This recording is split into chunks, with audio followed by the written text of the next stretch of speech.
Alex Chang or Chang Li Xin from Universiti Sains Malaysia. And we have Shima Shazmimi Zakaria from Akademi Pengajian Bahasa UITM with their sharing session today with their topic, their research. Chang Li Xin, or Alex as he's fondly called, From Positive to Death, a Corpus-Based Semantic Analysis of COVID-19 Representation in Malaysian English News Report. And Shima later on, after an hour or so, investigating positive and negative keywords in Malaysian online news reporting, a case study of Sabah election day. Okay, so without wasting time, and I welcome again to our audience. I hope that it will be a fruitful session for all of you, and do prepare some questions later on. Yeah. Okay, and for Alex, the floor is yours. Okay, thank you very much, Dr. Afida. I will share my screen. Okay. Right. Okay.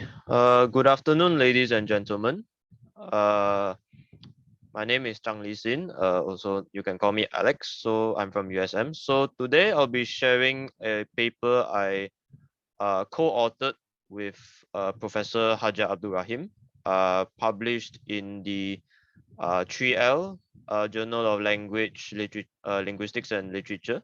The full paper is available there, open access. So from positive to death, a corpus-based semantic analysis of COVID-19 representation in Malaysian English News Reports, the full title. So moving on, basically an introduction to the overview of what the paper is talking about. So the paper is basically a corpus-based study on the semantic prosody and representation of the node word, also the proper noun COVID-19 in Malaysian English News Reports during the first ever movement control order in Malaysia, MCO1. So this study utilizes a single corpus with two subcorpora of news reports from Star Online and Malaysia Kini. The corpus I will elaborate later. I'll elaborate more later on the corpus. The news reports are from the 1st April 2020 to 30th April 2020. This period in time coincides with the second and third phase extensions of the MCO1. So the study aims to analyze the semantic prosody of COVID-19 and to discuss its representation in the aforementioned Malaysian English News Reports.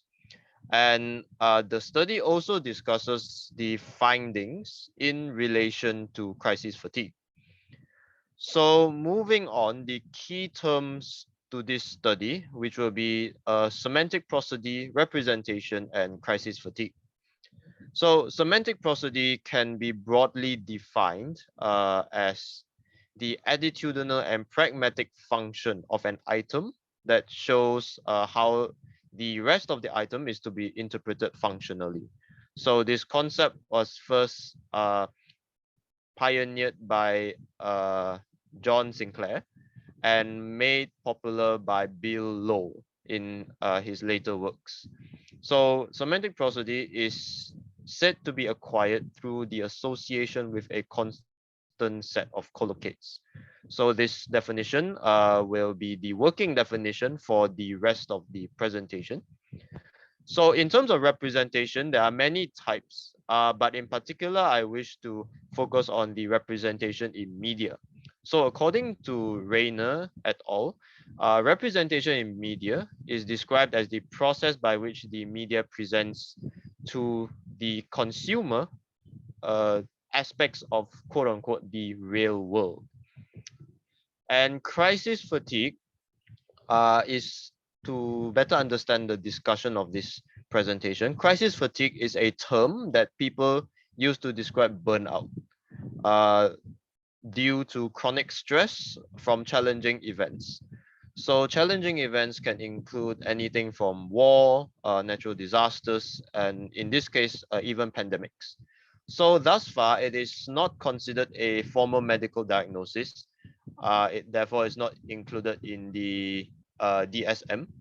But the medical practitioners have been vying to include it in the DSM as an official medical diagnosis. So crisis fatigue, there are a lot of like the common symptoms are like depression, anxiety, and so on and so forth. So moving on, I would like to basically highlight the corpus of the study. So the breakdown is found on the right side of the screen, the number of news reports, number of words, etc., etc. So as mentioned before, it is one corpus of news reports and divided into two subcorpora. So one is from the Star Online and the other is from Malaysia Kini. So news reports are from 1st April 2020 to 30th April 2020.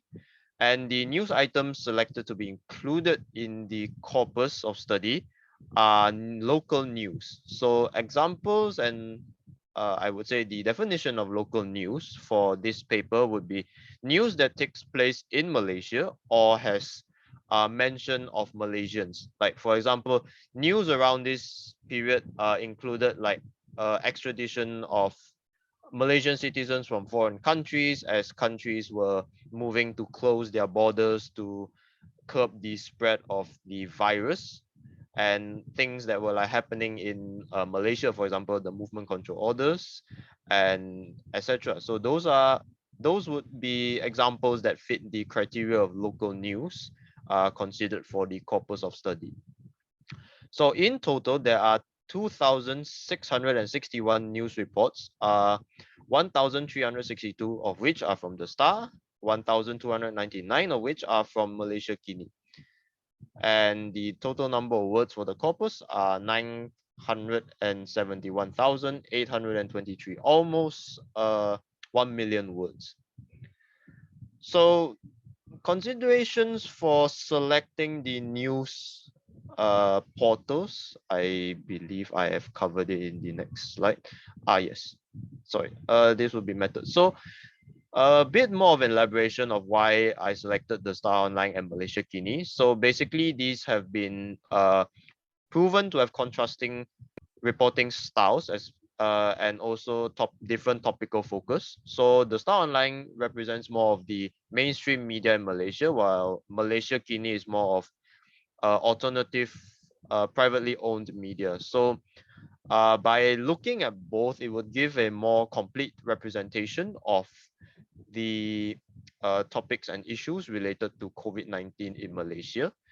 And it would also provide a more holistic view. So that's mainly why these two news reports these two news portals, were selected, as well as according to a Reuters study in 2019 and 2020, these two news portals are the most popular three, among the most popular three in 2020 and the top two most popular in 2019. So that's also an additional reason for selecting these two. So the methodology applied in this study,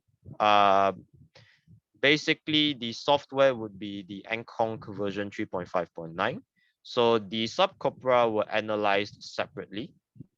So the collocate span was set at 5 words to the right and 5 words to the left. So when determining the statistically significant possible collocates, a cross between the MI score and the T score was used.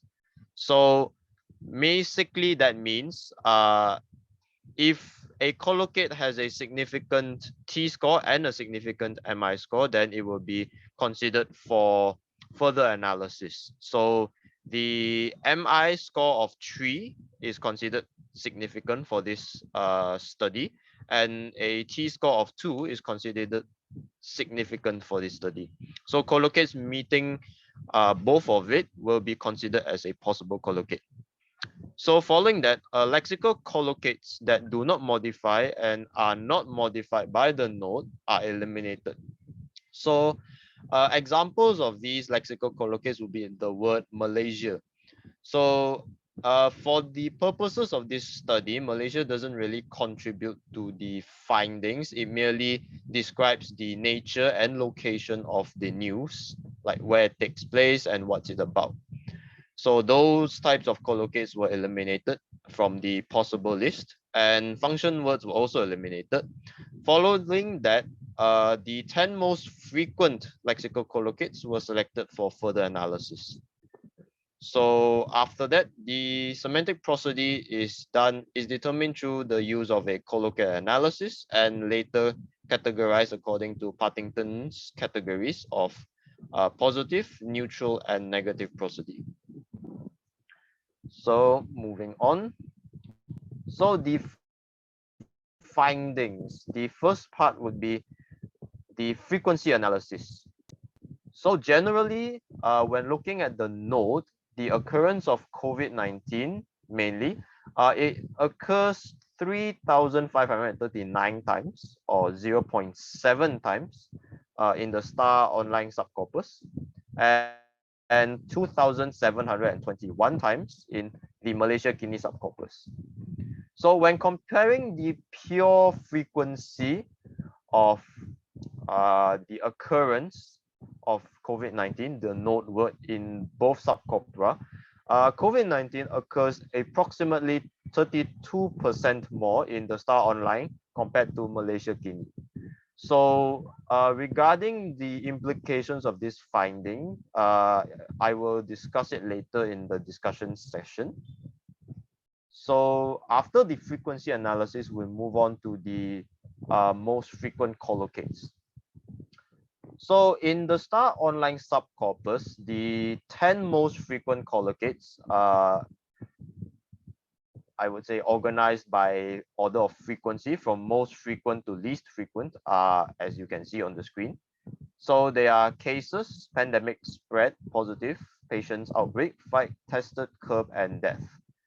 So these are the top 10 most frequent collocates. So they have relatively high MI score, like of around 5 to 6 averagely, and the T score goes decreasing from the highest to the I would say lowest in this case, but all of them still achieve a significant MI score and T score.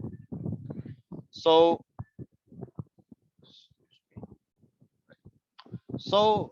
to interpret these findings, basically 7 of the 10 collocates have inherently negative connotative meaning, be it from previous usage or from purely their dictionary meanings. So pandemic, pandemic, outbreak, cases, patients, and death are associated with disease, although an argument can be made for cases in this point. Some might argue that cases could be considered negative, but in the context of the news reports which are on the COVID-19 pandemic, cases will most likely fall under the definition of illnesses. Therefore, you can consider it to be negative. So fight and curb would suggest something antagonistic that must be fought against, like for fight, and curb, the spread of which must be stopped. So historically, these two words are very prominently featured in pandemic reporting. So previously, there have been studies like on the SARS pandemic reporting in Malaysia. They feature both of these verbs as well, quite prominently. So one interesting, I would say, phenomenon to note is that the negative prosody of the node word seems to have permeated to the words spread and positive, thus coloring them as undesirable outcomes, because spread is inherently a neutral term from its dictionary meaning, and positive is, well, positive, it's supposed to be good based on the their dictionary definitions.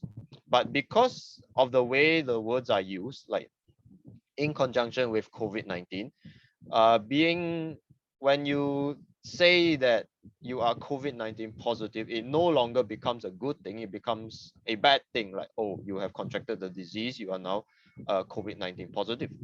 And the spread of COVID-19 is a bad thing, because if it's spreading, then the curbing measures are not that effective and not working. So it becomes a bad thing. For tested, then it doesn't really gain or give much prosody. It remains relatively unchanged.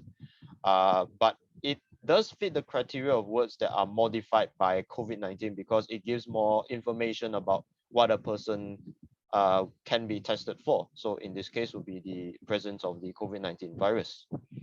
So generally, it's a COVID-19, the word, the proper noun, is associated with words that have negative connotations. Therefore, it can be considered to have a negative semantic prosody.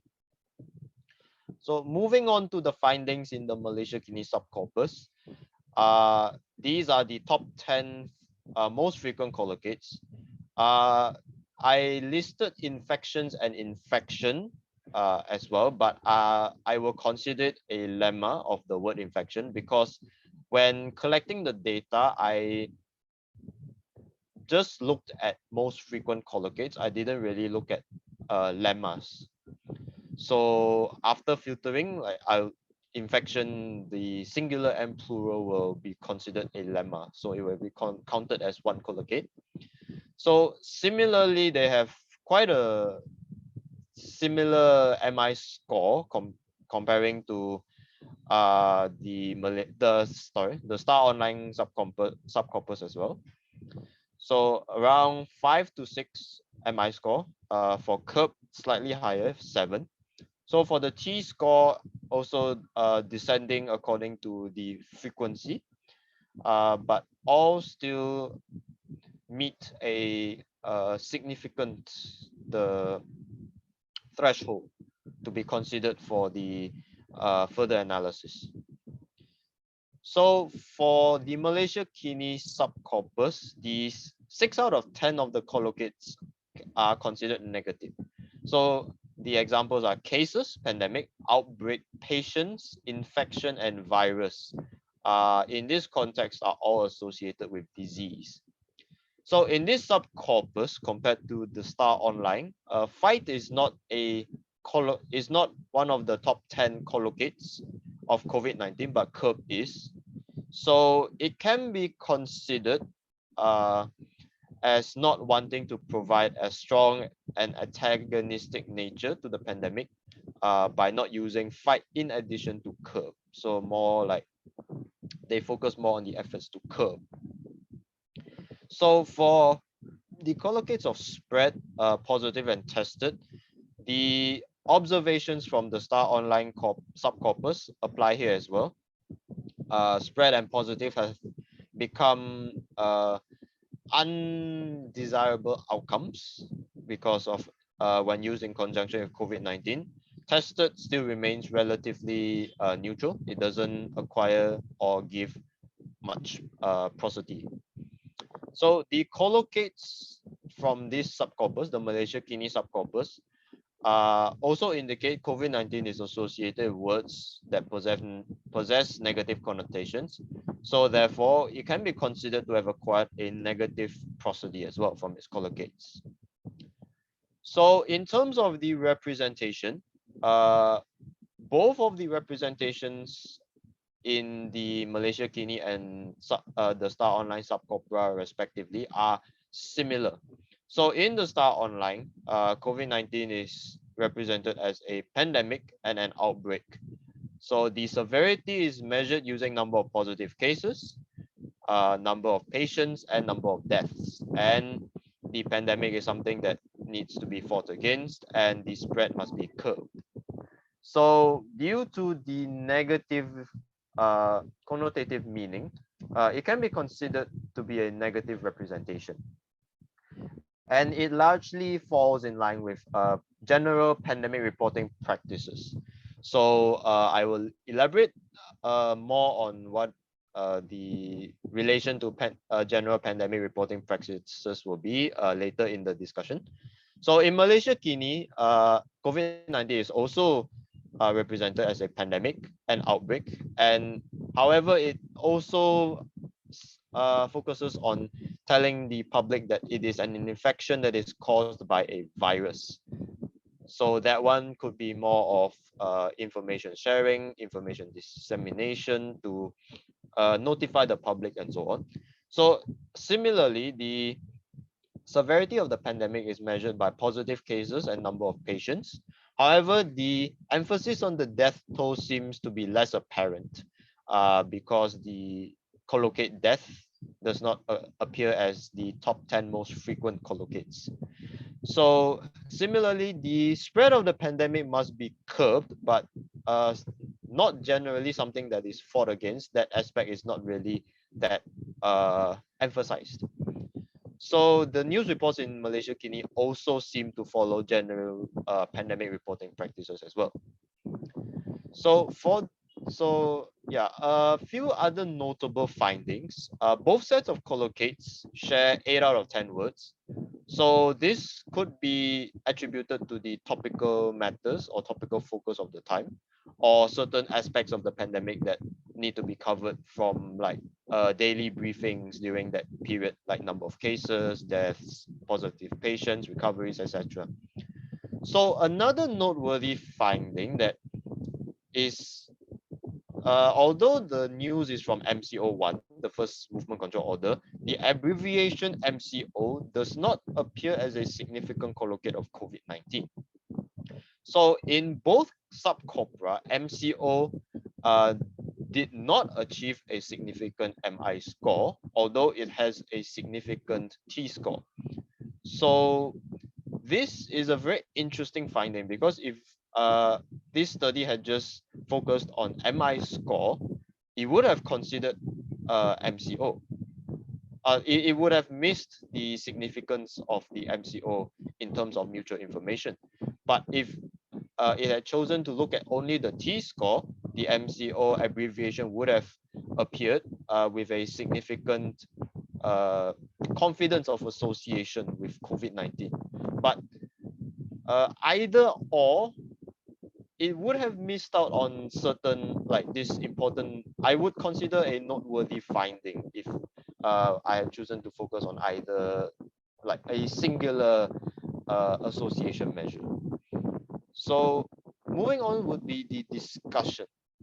So previously, the frequency of the occurrence of the word COVID-19, it was 32% higher in the Star Online compared to Malaysia Guinea. So possibly it could be attributed to the contrastive reporting style and topical focus. So because back then the Star Online, their news reports mainly were, when it involved COVID-19, were either of the daily briefing variety, or it was the main topic of focus where they would talk about like the corporate social responsibility efforts, donations of medical equipment, like what's being done about it. So those were, I would say, like the main focus of Star Online news reports, where that's why possibly the word COVID-19 occurred more frequently. Whereas for Malaysia Guinea, they did like a main lead-in news article first. Like for example, aside from daily briefings, they would say like, oh, what's being done about the COVID-19 pandemic, and after that they would do a lot of follow-up articles where they would just follow up on what was previously mentioned, but they didn't really need to keep using the word COVID-19 heavily, because they would just assume based on contextual knowledge, you would know, the readers would know this is a follow-up article. So however, despite the difference in topical focus and reporting style, COVID-19 is still similarly represented in their news reports by both news portals. So from the negative prosody the proper noun COVID-19 as acquired in both subcorpora, the representation of the pandemic or the COVID-19 pandemic in news reports can be considered undeniably negative.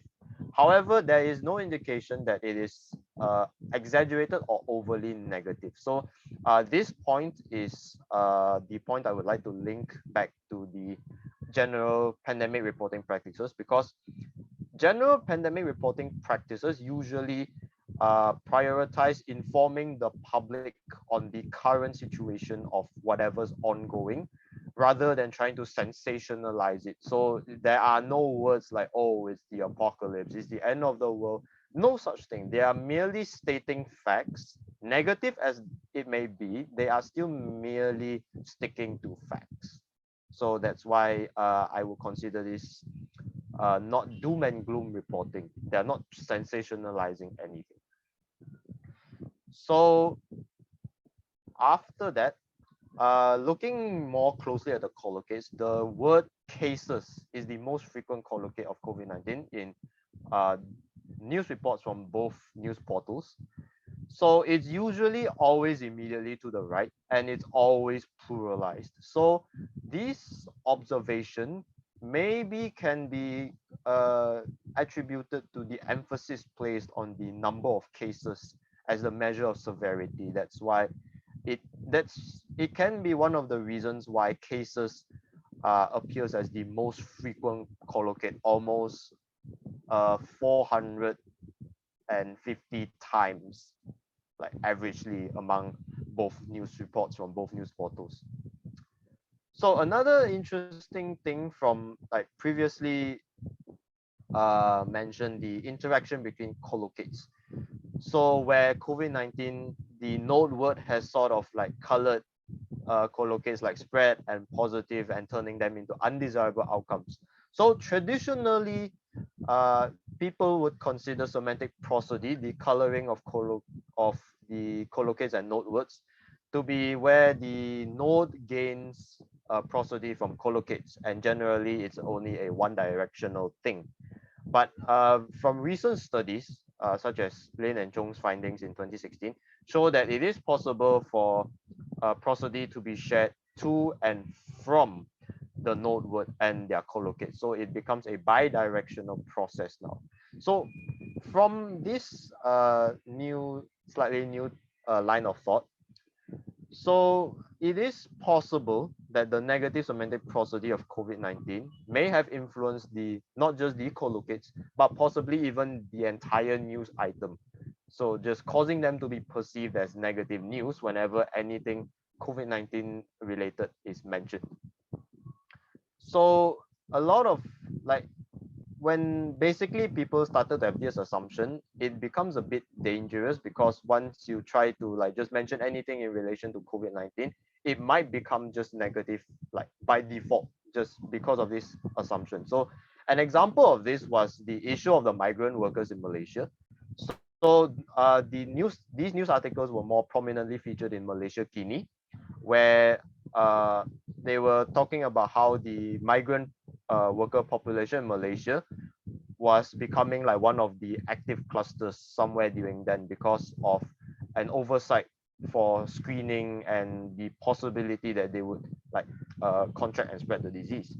So for some time there was I would say an additional negativity towards the migrant worker community, just because they were associated with COVID-19, they're spreading the virus, although they are in the same boat with us back then. The world didn't know about the virus, everyone was just trying to do their best to keep it all under control.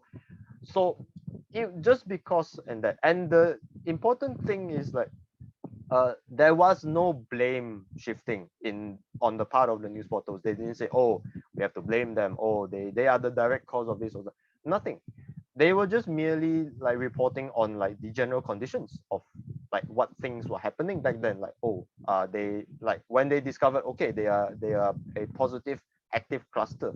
That's it. That was just in line with their duty of notifying the public. There is an active cluster. This is what is happening.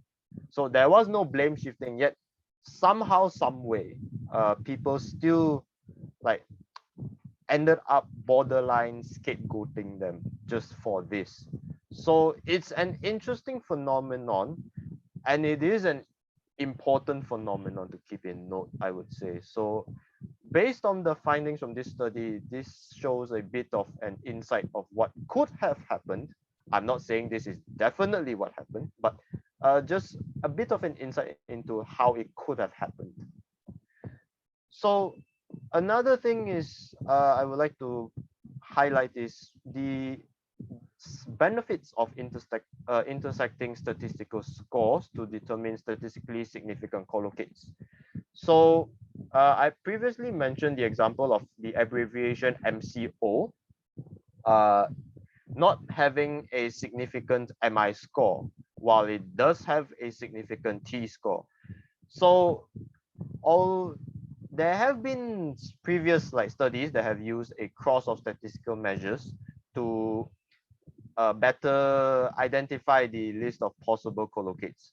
So this one, it gives a clearer picture of how it can be associated and how the association and the relation between the node and the collocates come into play. Whereas if you just use one, you might overlook other potential information, I would say. So another thing is typically when people conduct representation analyses, they either default to discourse analysis frameworks or usually CDA frameworks. So for this study, instead, we chose to focus on the semantic prosody as the framework of analysis. So from this point of view, normally if you use CDA frameworks, it usually focuses on how a text is produced, why a text is produced, are they trying to do any ideologies, what's the focus. So it's mainly on the how and why a text is produced. But by using semantic prosody as a framework of analysis, hopefully we are shifting to the other spectrum of the producer-consumer spectrum and are able to better understand how and why a text is received. How would the consumer actually break down and digest a piece of news, and why would it have the certain effects that it would have on the reader. So this gives I would say a slightly new angle to study representation, and not merely on the how and why of production, but also the how and why of the reception on the consumer's part. So the current findings of this study are limited to only 2 online newspapers and only during the first MCO. However, it does give a bit of a window into how the reality of COVID-19 news was during the first lockdown in Malaysia. So in conclusion, COVID-19 has acquired a negative semantic prosody in news reports because of its cohabitual appearances with words associated with disease. So typically mentioned pandemics, cases, virus, outbreaks, and all that. So it has acquired a negative semantic prosody, and it does acquire prosody more easily because inherently the proper noun COVID-19 is supposed to be a neutral word chosen in accordance to the World Health Organization's guides to naming new human diseases, which aims to reduce the negative association and negative impact on certain communities, geographical areas, cultures, commerce, and so on. So their goal is, according to the guidelines, is to basically minimize the negative impact of such naming practices. So that's why it's interesting to see that despite their best efforts, the proper noun COVID-19 does seem to have acquired a negative semantic prosody. So the representation is not exaggerated. does not fall under doom and gloom reporting, where they are trying to like overly exaggerate or sensationalize anything. They are merely sticking to general pandemic reporting practices, or with the aim of keeping the public informed.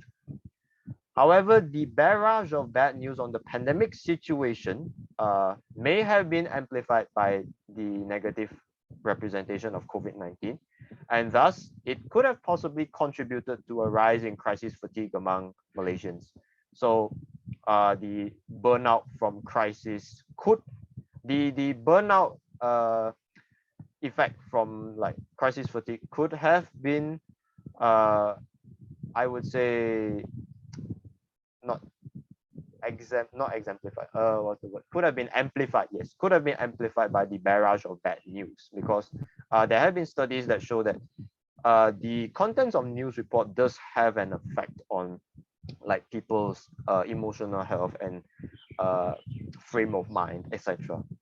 So therefore, these findings do substantiate the recommendations by health experts to limit the consumption of news as one of the methods to cope with stress buildup and crisis fatigue.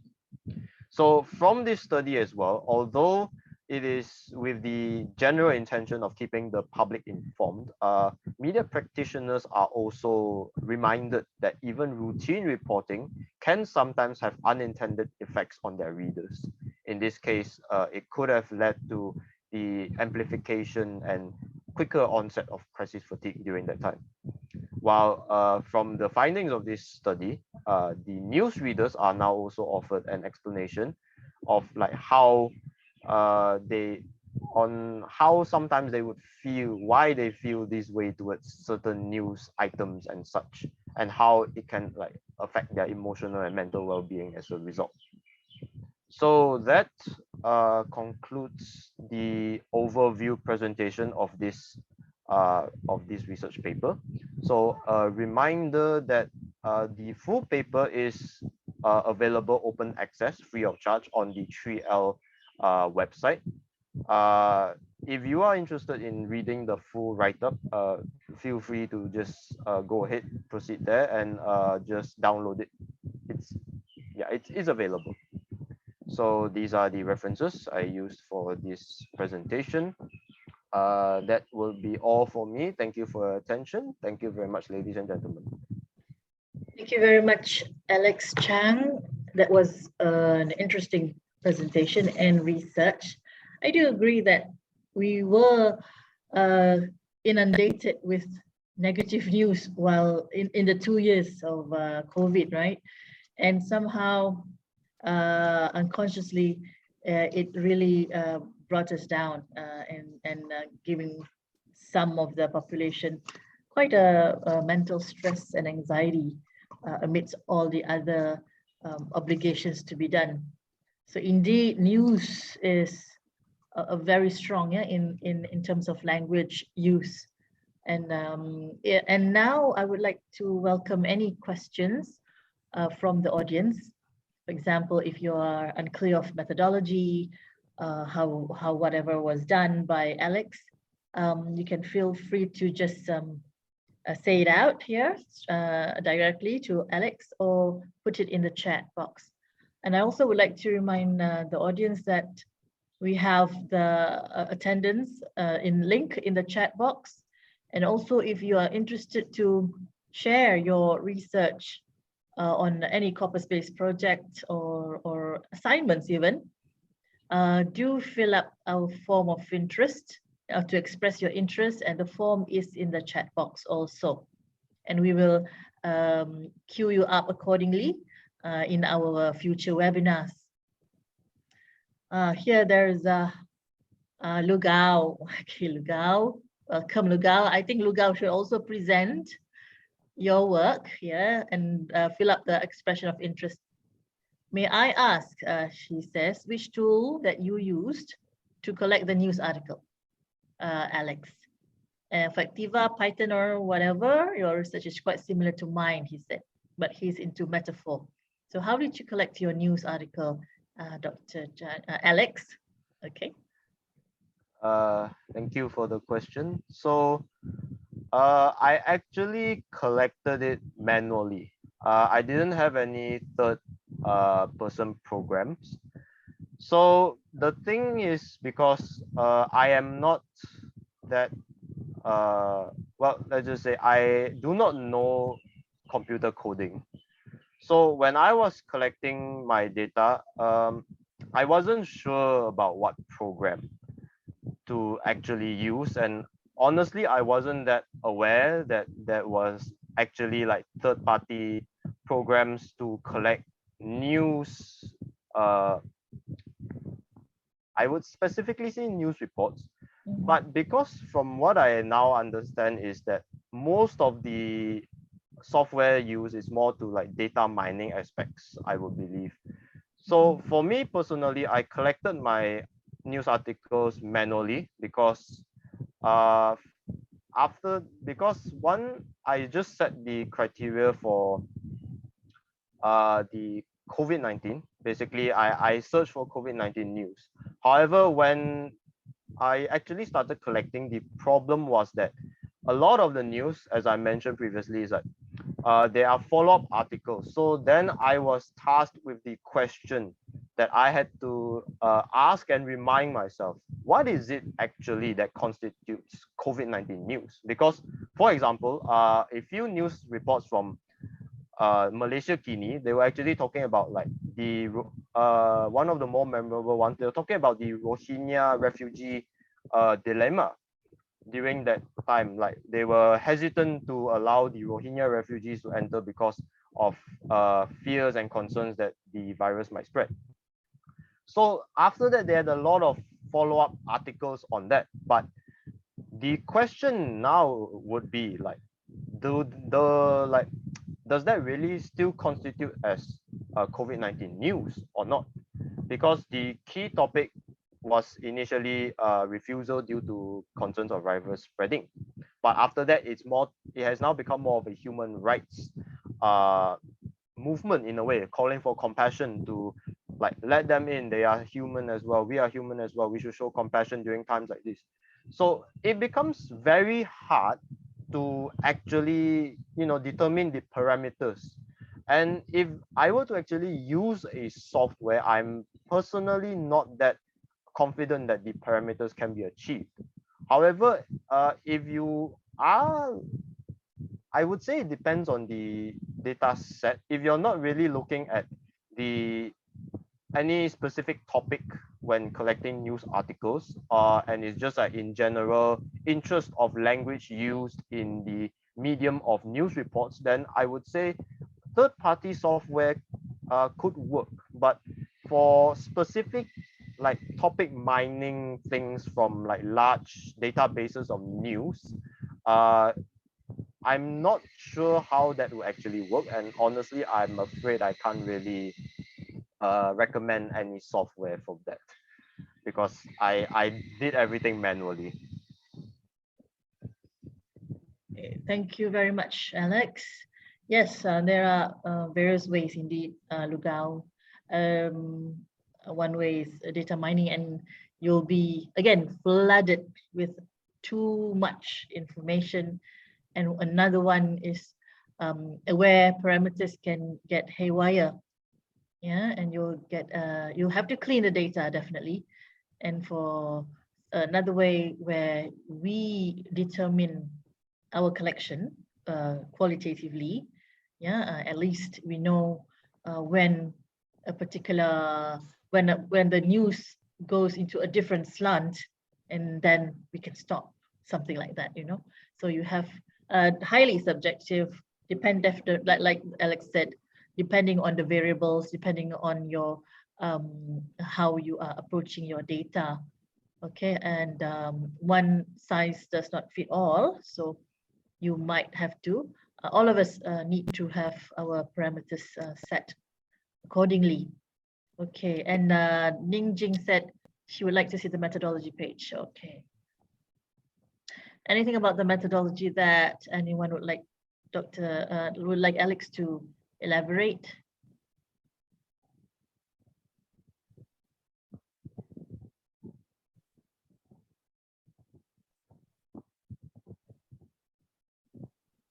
Okay, I do have a question, Alex, just for the students. Sometimes they also not sure. When your concordance come out, how many lines do you analyze and keep on analyzing, or do you have a cutoff point? For concordance lines, you have to read up your concordance, right, when the collocates yes, come up? yep. All right, sure. Go ahead. So for me, because normally how I would order the concordance is basically on, I would say, type. So there will be a cutoff point, but normally they will generally be put in a block. Like when you run the concordance, so they will separate into like different blocks.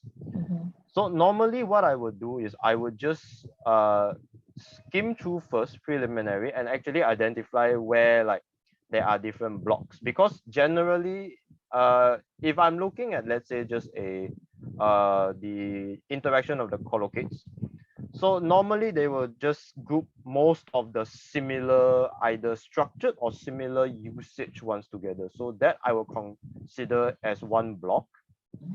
So that depends on the analysis, but if I am interested in knowing like how the sentence structures and the construction works, I will actually look at each individual block, and then I will go until all the blocks that previously determined are gone through. Or if I'm just looking at a general example, I'll just select the I'd say maybe 5 or 10 best ones to showcase my example. So is there a need to go through each and of the concordance? I would say it depends on the study itself, because if just, let's say, if you're looking at the interplay of, like, for example, a collocate analysis. So let's say if I were to look for, like, for example, for this research, if I were to look at the word cases, or let's say spread, the spread of COVID-19, because this one actually has like two interesting constructions. It appears as a collocate to the left of the node, and sometimes it collocate on the right of the node. So usually, let's say the phrase spread of COVID-19 is usually on the left, right? So normally what that would happen when I run the concordance is all of it will like list out together. Spread of COVID-19, like stop spread, encouraged to do whatever to stop the spread, etc., etc. And the other side would be, let's say, the concordancer will show all the collocates to the right. Let's say COVID-19 has spread how, spread has increased, whatever. So these two, generally they will block, I consider them as blocks, and I won't analyze each and every one of them because they are similar for the purposes of my research. However, it is important to not be complacent just because, oh, everything's the same, I'm just going to skip everything. It depends. If you're looking for like minute changes, like specific constructions, like instead of spread of COVID-19, it will be curb, let's say, for example, the whole sentence, curb the spread of COVID-19 versus stop the spread of COVID-19. So if you're looking at these kind of like minute differences in sentence construction, then it would be best to look through each and every one of the concordance lines, possibly. If not, I believe there is still a filter function where you can just set like the number of concordance lines that will appear in the concordancer. If you're just looking at like a few examples, then maybe that would suffice. So I would say it depends entirely on what the research is about. All right. Yep. And of course, everyone knows that corpus analysis is very tedious. Yeah. If you really would want to be satisfied, why not just go through all the concordance lines? Yeah. To to find out and to tease out interesting constructions or phrases, and it might help in the analysis and results too. Okay, another question. UITM Roslan says, may I know how do you classify word lexical into positive, negative, neutral connotation? Is it done through automatic process or manually categorized? Okay. Thank you for the question. So it is usually manually categorized. So because so far there has not really been a program that can automatically categorize as positive, negative, and neutral, because this is going to be a very lengthy one, but okay, I will try my best to explain. Okay. So because of the main problems, I would say the limitations currently of natural language processing software. And another thing is because when categorizing connotation into positive, negative, and neutral, it is very context dependent, because depending on the context, it can change drastically. And sometimes even then you are not entirely sure how you would classify that. So normally for sorting into negative and positive connotation, there are, I would say, a few ways to do about it. So most commonly, you would use like the dictionary meaning, like inherently, like the word, the inherent meaning normally. So that is how it generally is classified. Okay. And what was the other? Software is limited in classification, says Ningjing. And okay, so that answers Ruslan's question, yeah? Manually categorized. And that is a lot, yeah? About 900,000 word count to sieve through. But does anyone in the house know of any that a software that can do such a semantic categorization in terms of negative and positive? If you do, you can just pop in your suggestions in the chat box, no problem. You might want to, you might, all of us might be reading our own things in the whole wide world. And if ever you want to suggest something, just put it in the chat box. Okay, so I would like to remind again that the attendance form is in the chat box, and you will get your certificate from today's session. And if you are interested to present, then just share. Yeah, no matter how rocket science your work is or not, it doesn't matter, because it is the discussion and the collegial discussion that we strive for. Okay. All right. Okay, Ningjing, go ahead. You can actually just talk and or just speak. Okay, doctor. Hi, doctor. I actually have a question about the CDA, because I'm not sure. Is that only when we talk about unequal or very bad things, we can use CDA, or normal things we can also use CDA? Yeah, yeah, go ahead. Did you get what she said? Yeah, how would you consider normal things like in this context?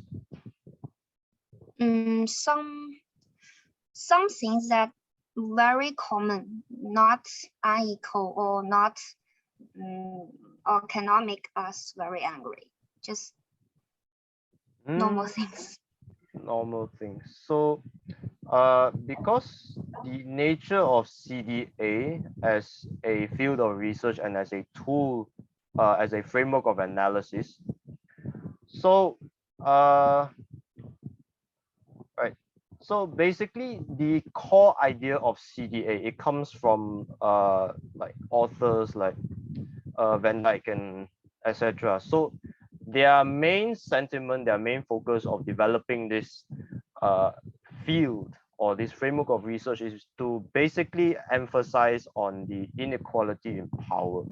So normally when applying it to research, it would be more on the inequality. However, I have read papers where they have just generally used CDA frameworks when they do analyses on like general representation. Like I've read a study before where they looked in about the representation of the feminist movement historically in British and German newspapers. So that, if you would consider that normal, because they don't really focus on the inequality, but the notion of power, you see, still comes into play a little bit, because it is still to certain extents like influencing a bit of your train of thought. However, it is not that focused on the inequality or the discrepancy of the power relations between the producer and the consumer. So I would say that you can apply it to non-like power focused studies, as long as it fits your like what you intend to achieve with it, like what are you trying to find out. So it can be applied outside of power relation, like inequality studies. It can be. So if you are interested, maybe you can read up a bit on like mostly I've come across CDA in representation studies. So either they are representing a minority, a majority, or certain movements or all that. Generally, those kind of studies use CDA as their framework of analysis. However, as I mentioned before, they don't really focus that much on, there's a big gap in power relations and all that. But it does fulfill what they are trying to find. So maybe those will help, like in a bit of give you a bit more of an idea of how you can use CDA outside of purely power relation texts and all that. Thank you very much, Alex Thank you. Chang. And I hope that answers the question for you, Ning Jing.